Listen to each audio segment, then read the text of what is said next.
Okay, example 5, what are the measures of angles 1, 2, and 3? And there's several triangles going on, and here we got some parallel lines marked. You can see parallel lines marked here and here. So we have lots of properties at our disposal when this happens.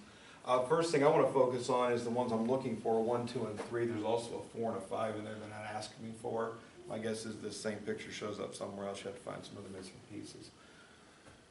First thing I notice is the parallel lines. Let me just highlight those real quick. So this parallel line here, and this one down here. And I'm going to look at this transversal, this right here.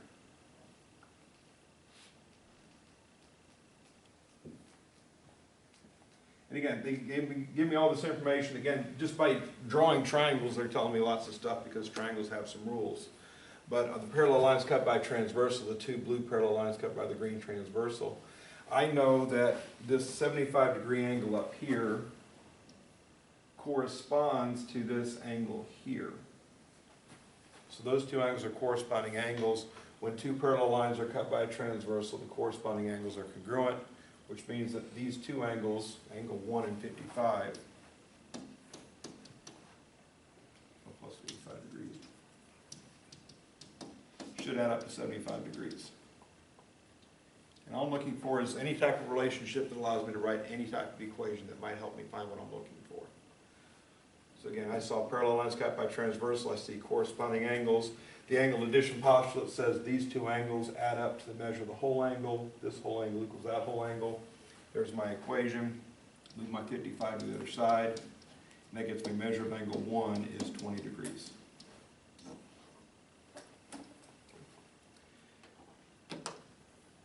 Next thing I see, let me just get these lines out of the way. As I get more information also, it helps me to find other things. Let me just erase all of that. As I find things, I'm going to write them in. So this is 20 degrees we figured out, right? Angle 1, so that one's gone. Now the next thing, I'm going to go ahead and find angle 3 next, because it's probably the next easiest one to find. I'm looking at a triangle right here, side 1, side 2, and side 3 of this triangle right here. And I think we can all look at this corner angle and say that looks like a right angle. Okay, it looks like a right angle is not justification for it being a right angle. But we do know that a triangle, the three angles add up to 180, right? So without the fact that it looks like a right angle at my disposal, this is a 45-degree angle in this corner, a 45-degree angle in that corner, and all these angles together make up the third angle. I know, because that's a triangle, that measure of angle 3 plus the 20-degree angle plus the 55-degree angle, all those make up that angle in the bottom corner, plus 45 degrees, this angle, plus the other 45 degrees, that angle adds up to 180. And again, there's overlapping triangles, all kinds of things going on. I'm really putting my focus on that one triangle there, using the fact that the three angles inside there, the three interior angles, have to add up to 180. It just so happens these three angles make that one angle. The only thing I don't know in this whole equation is measure angle 3. So if I add up everything I know, 20 plus 55 is 75, plus 45 plus 45 is 165. So I chop the 165 and put it on this side, I get measure of angle 3 is equal to 15 degrees. All right. So 2 of the 3 are figured out.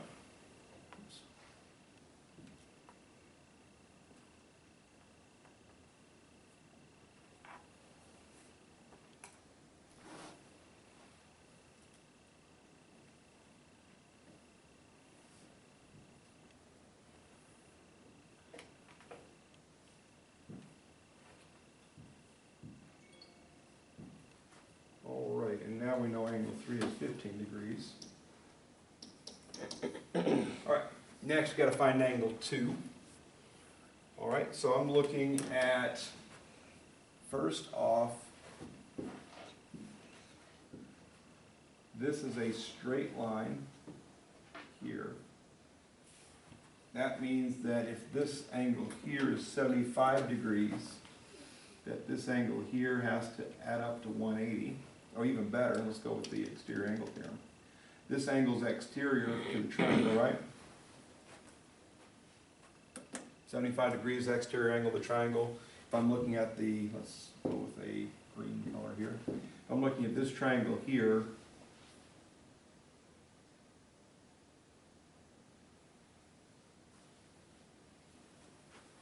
we've extended this side beyond the vertex, creating this exterior angle of 75 degrees. We know that the exterior angle of the triangle is equal to the sum of the remote interior angles. That'd be these two. So I know that the measure of angle 2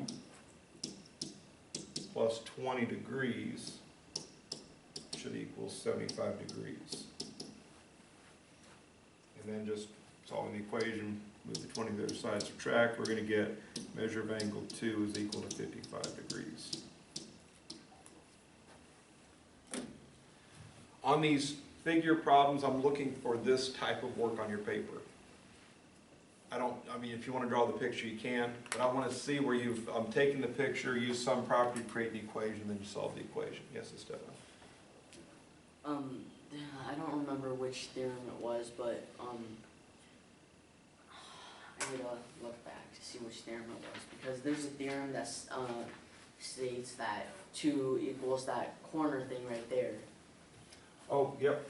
That would have worked also. Good eyes. So what Esteban noticed here, which I didn't notice, and again, the more you know, the more choices you have for these things, but let's go with red as I'm using it.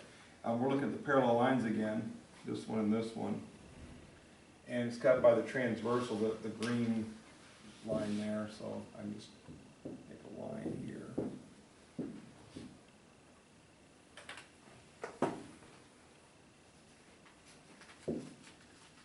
So we're looking at the parallel lines cut by the transversal, angle 2 and the 55-degree angle are alternate interior angles to the parallel lines cut by transversal. So 2 could have equaled 55 for that same reason.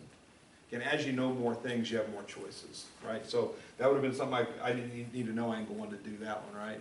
But since I knew angle 1, I've used that one. So again, use a valid reason to create a good equation, solve a good equation to get the answers. That's what we're looking for. The whole idea of all these figure problems is you're trying to reinforce all these properties and theorems that we're learning about all these shapes. Helps drive them deeper into your subconscious, and you know them better and better, and then you start recognizing things more quickly.